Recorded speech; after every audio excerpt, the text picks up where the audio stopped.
Seguimento ao nosso primeiro Interconecta, chamando o diretor executivo de finanças, Aldoir Pinskoski Filho. Por gentileza, Aldoir.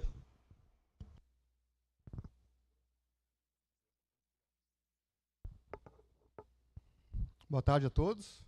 Prazer aqui poder falar com nossos sócios, torcedores, nosso conselho de gestão, a imprensa. Espero que a gente possa esclarecer alguns assuntos mais relevantes. O nosso vice-presidente Dalton começou falando e apontou meu nome ali na parte do endividamento. Então, essa é a minha principal missão aqui no clube neste momento, né? Acho que todos sabem da situação que o clube passa. A gente tem feito muito esforço para conseguir manter o nível que estamos, né? Isso é reflexo, inclusive, dentro de campo. A gente também, o nosso objetivo principal aqui é dentro de campo, mas a gente tem que dar as condições necessárias para que o clube funcione, né? Então, aqui eu vou falar de alguns assuntos principais. E na parte do endividamento, para enfrentar esse endividamento, que é um endividamento estrutural, acho que a gente precisa destacar muito isso aqui, né? Algumas alternativas são estudadas pelo corpo executivo, e isso em conjunto, né? Não sei se o som está saindo bem. Então, essa parte de desafio estrutural, né, de endividamento estrutural, que vem de anos, né, enfim, aqui a gente tem que buscar soluções. É um conjunto de medidas que a gente tem trabalhado, principalmente aqui o acesso ao conselho de gestão e ao CEO, que vem desta pasta, né, de finanças. Então, eu vou debater um pouquinho da principal alternativa que nós temos hoje, tá? Esse é um assunto que tem circulado bastante aí no meio, na imprensa. É um assunto que a gente tem tratado internamente há bastante tempo já, né? Não posso entrar em muitos detalhes, porque a gente está com um processo de avaliação dentro dos trâmites internos do clube, mas acho que é importante esclarecer aqui para todo mundo, né, o que é uma debênture, né? Todo mundo fica com essa pergunta, o que é uma debênture, né? E de uma maneira um pouco mais simples, didática, a debênture ela é um empréstimo, né? De fato, ela é um empréstimo como a gente toma no banco. Eu vou lá pegar um valor emprestado com o banco, a debênture não deixa de ser isso, com algumas características um pouco diferentes. Mas, de fato, como que a gente pode ter acesso a isso, né? Ele é um título de dívida que remunera o investidor com juros. Normalmente, o modelo mais simples da debênture é esse. A nossa ideia é ter uma debênture, emitir uma debênture simples, não conversível, tá? Aqui entre alguns termos que talvez não seja de fácil entendimento, mas como nós não somos uma empresa com ações, não é conversível, né? E com garantias, que eu também vou detalhar. A diferença, basicamente, aqui da debênture por empréstimo é eu vou chamar aqui de pote, né? É o pote que a gente acessa, né? O mercado que a gente acessa para ter mais recursos, né? Os bancos são limitados, né? Principalmente porque são todos os bancos que não tratam com futebol, né? Existe uma restrição em relação a isso, seja por questão de imagem, seja por questão de risco, vários motivos, né, que a gente tem já recebido algumas negativas aí. Embora o clube tenha parceiros bastante importantes, mas é um número limitado, né? Na parte das debêntures, além dos bancos, a gente consegue acessar fundos de investimentos e investidores profissionais, né? Isso aumenta o pote, né? Aumentando o pote, aumenta a oferta de crédito no mercado, facilita negociação de custo de dívida, né? A taxa média ela fica reduzida, o prazo fica alongado e permite a reestruturação da dívida do clube, né? Inclusive com carência nesse período, para que a gente possa ter o tempo, né, de aplicar o nosso plano estratégico dentro de uma carência de fluxo de caixa, dando alívio no fluxo de caixa e podendo enfrentar as nossas outras dívidas, né? Vale destacar que, claro, a debênture não é a única alternativa, né, mas ela é a principal, ela está em voga agora aqui no clube, é um assunto bastante relevante e necessário para que a gente possa dar esse start inicial, né? Passando para as características aqui e destacando um pouco a diferença dos mercados, aqui a gente tem a comparação do mercado bancário e o mercado de acesso das debêntures. Como eu falei, não sei se tem laser aqui, tem aqui, ó. O banco, não tem. O banco, ele é, assim, o investidor é o banco. Quando a gente fala da coluna do banco ali, o investidor é puramente banco. Nas debêntures, nós temos acesso aos bancos, investidores, profissionais e fundos, né, que é um mercado muito maior. Quando a gente olha aqui para o tamanho do mercado, o banco, em torno de 122 milhões, 122 bilhões de reais. As debêntures, em torno de 1 trilhão de reais. Ou seja, são 8,2 vezes o acesso a crédito. O prazo médio de um banco gira em torno de 2 anos. A debênture está na média de 5 anos. Motivo pelo qual a gente precisa alongar a dívida. Alongamento com espaço de carência permite, novamente falando aqui, dar fôlego para o fluxo de caixa do clube. O regulador, a taxa é um fator bastante importante. O banco, uma taxa média aí de 1,91% ao mês. Tá? Já a debênture vai para 1,32%. Isso são 31% a menos de despesa financeira. Frente ao volume de dívida do clube, isso representa algumas dezenas de milhões de reais por ano. Né? E ao longo dos 5 anos, que é a aplicação desse recurso, o valor fica bastante relevante. A gente está falando da casa de 120 milhões de reais em economia de despesa financeira por 5 anos. Os investidores no banco, desculpa, ali o regulador eu já comentei, o tomador ali do banco geralmente são as empresas, qualquer um chega no banco e pede dinheiro dentro da avaliação de crédito do banco, e as debêntures é um acesso para empresas não financeiras e sociedades anônimas, que são as SAs, né, companhia aberta ou companhia fechada. Aqui, já antecipando uma eventual dúvida, e até já surgiu esse questionamento público, o Inter pode emitir debêntures? O Inter pode emitir debêntures a partir da utilização de uma securitizadora, que é um agente do mercado de capitais que permite essa emissão junto aos investidores. Né? E aqui, a seguir, eu vou demonstrar o tamanho, o fluxograma dessa operação. Então, basicamente, o Inter vai no banco, emite uma CCB para ter acesso ao recurso. No entanto, imediatamente, paralelamente, é emitida uma escritura espelho para ceder essa CCB para a securitizadora. A securitizadora opera esse material todo no mercado financeiro, emite e distribui as debêntures, acessa o investidor. O investidor compra essa debênture e o recurso vem para o clube. Né? Então, existe um espelho da CCB que é realizada frente à escritura da debênture. Né? A escritura da debênture, quando se fala, que também pode ser um termo não conhecido, nada mais é que o contrato do banco com as suas características. Prazo, taxa, alongamento, objetivo, né, para a utilização daquele recurso. E a nossa utilização aqui é para enfrentamento da dívida. Está muito claro, já foi divulgado nas nossas áreas internas, em todos os órgãos do clube. Mas a gente, de fato, não pode dar mais informações, porque está em negociação e devemos respeitar o rito aqui dos órgãos internos do clube. Bom, das debêntures, eu passo para a suplementação 2024. A suplementação 2024 também está em avaliação pelos órgãos internos do clube. Né? Nós enviamos dia 1º de novembro o Conselho Fiscal, e neste momento está em transição entre o Conselho Fiscal e o Conselho Deliberativo. Né? Mas aqui vale destacar o ano desafiador que tivemos. Parece que a gente sempre bate na mesma tecla, né, sobre as enchentes. Mas, de fato, foi um ano muito desafiador. Foi um ano onde o clube, durante 2023, fez um planejamento assim, muito alinhado, muito redondo entre todas as áreas. E, infelizmente, em abril aconteceu, né, o que todos nós vivemos aqui, e isso prejudicou demais, né, seja dentro, seja fora de campo, nossos colaboradores, nossos atletas, isso tudo impactou. Né, e isso traz para nós um impacto, já que foi comentado com a imprensa anteriormente, e já circulou, na casa de 90 milhões de reais. Seja por perda de receita, e aqui a gente considera, assim, a perda de performance desportiva, por tudo que aconteceu, seja por perda de receita de sócio, inadimplência, porque os sócios foram afetados, os torcedores foram afetados, o estádio está fechado, gastamos mais, questão de logística, questão de acomodação dos nossos atletas em outros locais para poder manter o futebol em dia, né? Os atletas não podem simplesmente parar, embora eles tenham ficado um tempo fora e ajudado durante todo esse tempo. Né? A gente faz um agradecimento sempre a eles quanto a isso e todo mundo que participou. E, adicionalmente a isso, nós temos um item que já foi encaminhado para o Conselho Fiscal, para avaliação também pelo Conselho Deliberativo, que existe um ajuste de uma norma contábil. Tá? Essa norma contábil é a ITG 2003, R2, é código, tá? Emitido pelo Conselho Federal de Contabilidade.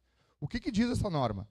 Essa norma, após toda a nossa preparação do orçamento de 2023 e já as aprovações dentro das instâncias do clube, em dezembro de 2023 foi emitida a norma informando que, a partir de 1º de janeiro de 2024, os clubes de futebol não poderiam mais ativar ou recuperar as despesas com atletas em formação. O que significa isso? O clube vai lá, o clube formador, como o Inter, vai gastando lá, viagem, alimentação, tudo que envolve a base, menos o salário, porque não é permitido. Isso vai para uma reserva, onde a gente recuperava esse valor dentro do custo. Ou seja, diminuía, voltava isso porque nós ativávamos o atleta. Ativar o atleta é como ter um direito dentro do clube. O atleta ele é um bem do clube, né? Então ele tem um valor. A gente vai agregando esse valor ele ficava lá parado, esse valor, somando apenas a despesa dele, e quando ele fosse profissionalizado, ele passava a amortizar, né? Como funciona com um atleta formado hoje, um atleta comprado, adquirido. Isso não é mais permitido. Ou seja, somente por essa norma aqui, o superávit estimado de 1,1 milhão no ano de 2023 já passou para um déficit de 23,4 milhões. Para ser 23 milhões, com certeza, o 0,4 eu posso estar tendo uma variada aqui. Então, isso já demonstra o nosso desafio do ano, né? Já começamos o ano com esse desafio bastante grande e a gente tem que correr atrás. Acho que todas as áreas fizeram o suficiente e continuam fazendo, porque o ano não terminou, né? E eu destaco aqui o custo do futebol.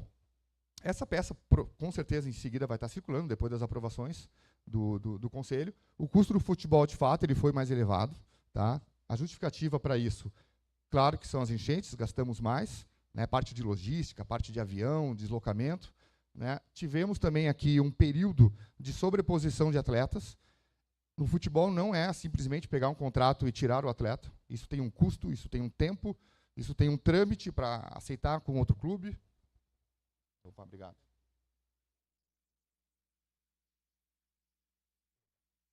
Desculpa aí, pessoal. Então, gastamos mais com o futebol nessa questão de sobreposição do plantel. Sim, existia uma expectativa de uma performance desportiva, como eu falei antes. Infelizmente, ela foi interrompida. Tanto é verdade que está se concretizando nesse momento. Acho que dentro de campo é inquestionável a evolução do nosso time, mas essa não é a minha pauta, né? Em seguida, o André Mazuco vai falar sobre isso. Na parte de negociações de atletas, tá? Aqui é uma linha bastante importante, né? Aqui o que eu posso dizer, porque já é uma informação pública, está no nosso portal da transparência, o mês de setembro de 2024, nós já superamos a meta de venda, né, do orçamento. E existe uma expectativa de aumento. E vou um pouco mais longe. Expectativa e também, vou usar um termo aqui um pouco mais forte, necessidade. Tá? O Conselho de Gestão está muito alinhado com isso, o futebol e a área de finanças, que inclusive nos últimos anos tem se aproximado muito do futebol, isso tem influenciado bastante, né, melhorado o diálogo dessas áreas. Eu acho que essas avaliações são necessárias, passar pelo financeiro. O financeiro, por óbvio, não tem envolvimento qualquer um, mas ajuda a avaliar, né, tudo o que acontece lá no futebol. Então, essa negociação de atletas, temos uma expectativa positiva aqui no aumento dela, né, mas sempre dizendo que é uma possibilidade. Né? Despesas comerciais, administrativas e gerais, embora tenhamos tido as enchentes, tivemos gastos maiores, mas desde maio, junho, as áreas já estavam empenhadas na redução dos custos. Tá? Isso também passa pela pasta... isso aqui vai passar pela pasta do diretor Rodrigo, vai falar daqui a pouco sobre isso, né, e toda a equipe envolvida, seja por novas tecnologias, seja por redução de custo mesmo, na revisão dos processos, otimização. Então, aqui também a gente não terá desvio em relação ao orçamento aprovado para 2024. Na parte do resultado financeiro, infelizmente, haverá um desvio relevante, né, por conta...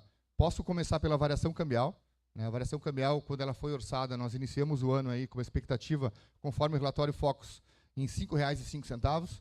E como todos devem estar acompanhando, acho que hoje bateu 5,80, ou estava em 5,79 no período da manhã. Só isso já traz uma variação bastante relevante aqui para o resultado.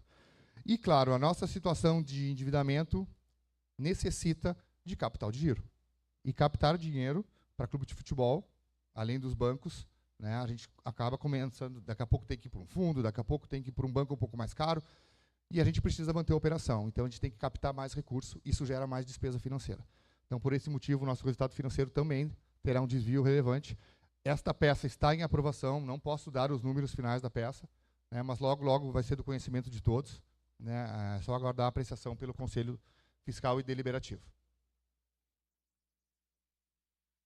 Quanto ao orçamento de 2025, tá, eu tenho a propriedade para falar sobre essa peça, porque ela passa pela minha área, mas eu preciso mencionar a integração das áreas. Aqui é fundamental. O processo que está sendo feito aqui no clube, e eu estou aqui, vou fechar o 4º ano, ele vem evoluindo muito, seja por ferramenta, mas o principal é a integração das áreas, é o entendimento das áreas sobre onde o clube tem que chegar, como o clube faz para chegar naquilo, né, e a compreensão do nosso momento. Né. Todo mundo aqui sabe a situação do clube.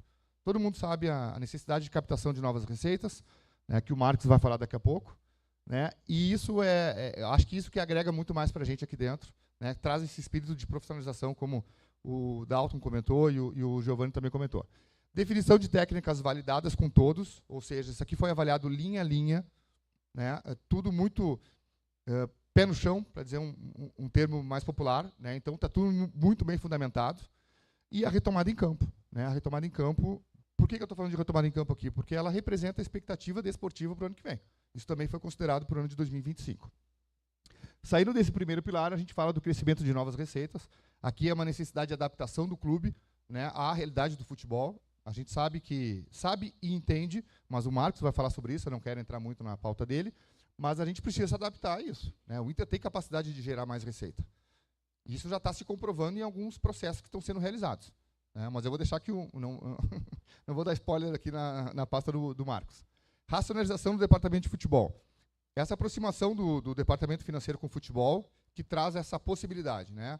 A gente tem discutido muito isso, muito mesmo, né? Antes do Mazzuco, acho que os executivos, sempre teve executivo no futebol, o Mazzuco está lá hoje, é um baita profissional, né? Ele agrega demais e tem nos ajudado bastante. Os anteriores, nesse sentido, também ajudaram, né, nessa parte técnica, digamos assim, financeira, né? Então, a gente analisou linha a linha, logística, viagens, expectativas de campeonato, movimentação de elenco, enfim, revisão de processos como um todo, agregando, inclusive, agora, tem a parte da base, tem a parte do feminino, o Jorge Andrade, né, e a Luísa no feminino.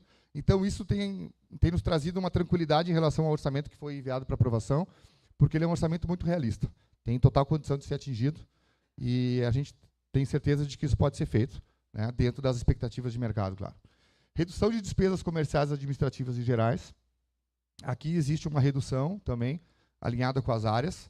Isso já é reflexo da otimização e da utilização de novas ferramentas agora no ano de 24. Então, é uma tendência de redução ainda, por conta dessas alterações. E existe uma redução na despesa financeira, por conta de capto mais, gasto menos, sobra mais, pego menos recursos no mercado financeiro, como capital de giro, tendo menos reflexo de receita, de despesa financeira. Isso tudo vai resultar num dos maiores superávites previstos.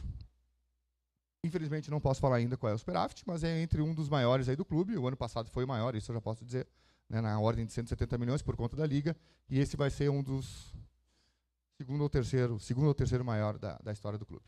Tá bom, pessoal? Agradeço aqui. Agora eu passo para o Rodrigo. Muito obrigado. Muito obrigado, Aldoir Pinskoski Filho, diretor executivo de finanças do Esporte Clube Internacional.